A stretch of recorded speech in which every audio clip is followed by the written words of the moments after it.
So we're going to talk about pipe prep, which is probably the most important thing you need to do if you're going to be installing copper tube in someone's house. Whether you're using a fit-in, you're bending the pipe, you've got to prep the pipe. Now obviously it comes out the factory with, we call that the factory end.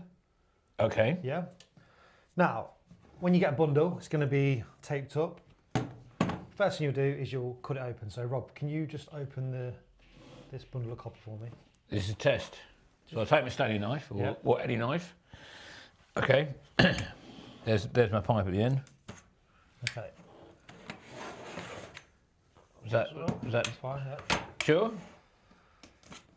So that demo there is just one of the reasons why prepping the pipe is important, because when you prep the end, you're obviously going to look at it. Now, if you've got an apprentice and you just said, go and open a bundle of copper, high chance that they've then scored the end of the copper pipe and there might be a nasty groove in that. Now, if you were putting a press fitting on, for example, that would be a big issue. Soldered fitting, it's just a path for it to leak. So part of prepping the pipe is inspecting the end of the pipe. Another thing, if this bundle of copper got dropped in the merchants, you could have a big dent in the end of your pipe. So half of that pipe prep is actually looking at the end of the pipe. So with the factory end, it's nice and square. Now, in a minute, I'll get on to when we'll leave this like this, but most of the time, we'll cut the pipe to size, these days using a pipe slice. If you grab me that 15mm slice, that's the first one on the bag. So when we cut with a pipe slice, just the way they work, if the cameraman can zoom into that, you'll see the difference between the factory end and the end cut with a pipe slice. It's kind of rolled the edges in. So on the outside, that's nicely chamfered, so we don't need to do anything with that. But on the inside, it's curled in. So we need to prep that. And we've got a little reamer here, so a little pen reamer. And we basically pop that in the pipe, and you're just going to run it round, and it will basically take off that inner edge. And this stuff that comes out, we call it swarf. There's plenty of that in your factory. There certainly is.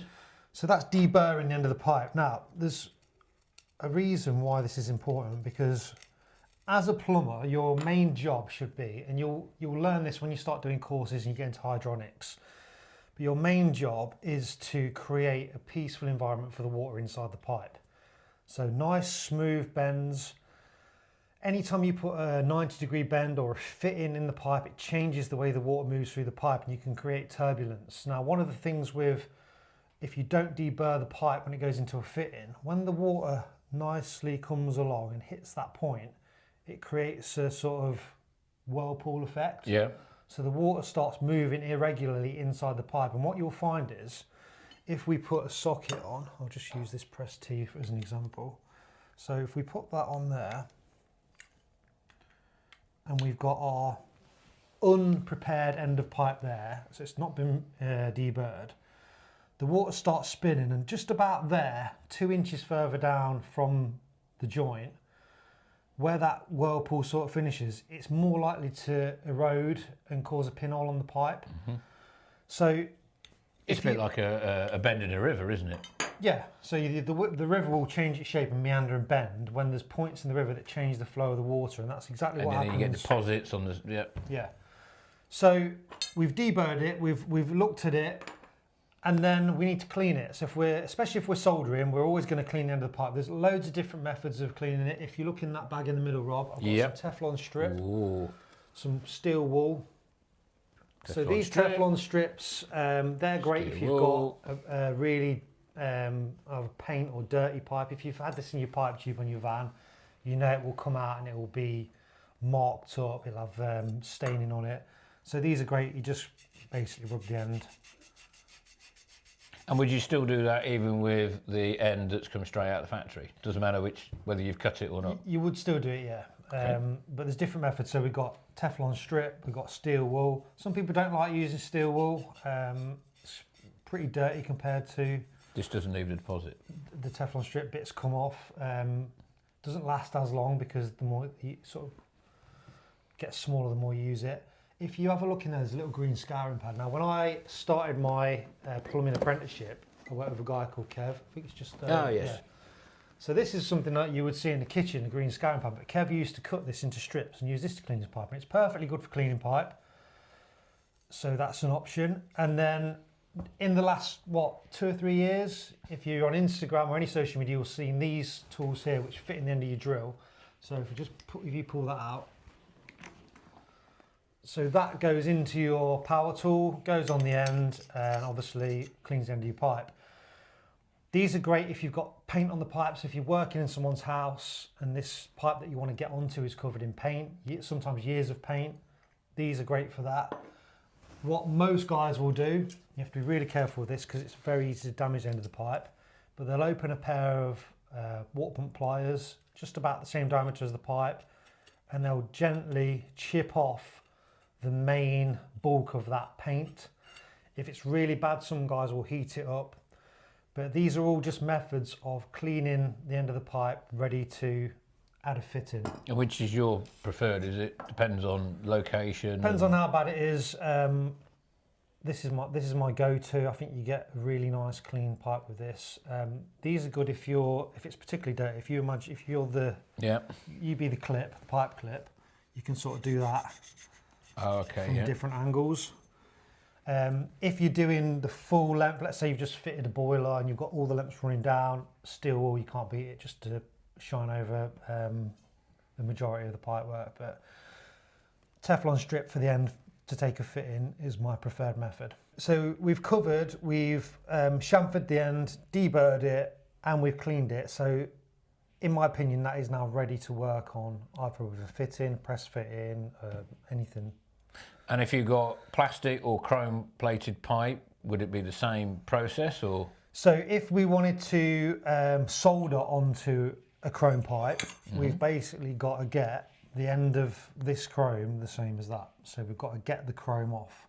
All right. It's quite a labour intensive job. So normally on site you would give that to your apprentice because it does take a while. Maybe file the top off. Ooh, okay. Once you've done that, then you'll get your Teflon and give it a go. These won't get the chrome off from the get-go. You have to break it down first. So it's normally a case of filing it and then cleaning it with your steel. Is that why then quite a lot of people would use compression fittings? Yeah, pretty much. On plastic coated, yeah. Even though the coating isn't as like chrome, you're going to have to peel back because obviously you're going to be putting it into a contaminated ground, or you're wondering the reason why you're using plastic coated is because you want the coating. Yep. So you would carefully. Yeah. So for me, I'd work out whereabouts we're going to go to with this. So yeah, with my fitting, I'll probably mark on it, and then we need to peel it back. So we're exposing the copper enough to get in the slight fitting. Little. Yeah. With a standing knife maybe or not, but very carefully? Or? Very carefully, because if you go through too far, you're then going to score into the pipe. So just got to be very careful, but work out, mark on the tube where you're going to take this plastic off to, and then take it off as far as that. So would you remove all the plastic and then use tape to put it back over, or are you going to peel back and then put it back? It depends what fitting you're using. So if we're going into compression fitting, we'll just cut off just enough plastic so that when it was into the fitting, yep, you're not exposing the minimal. And then if you have got a bit of extra copper exposed, you can always wrap it with a bit of tape just to protect it. Okay, cool. So that, in a nutshell, covers prepping pipe. Prepping pipe.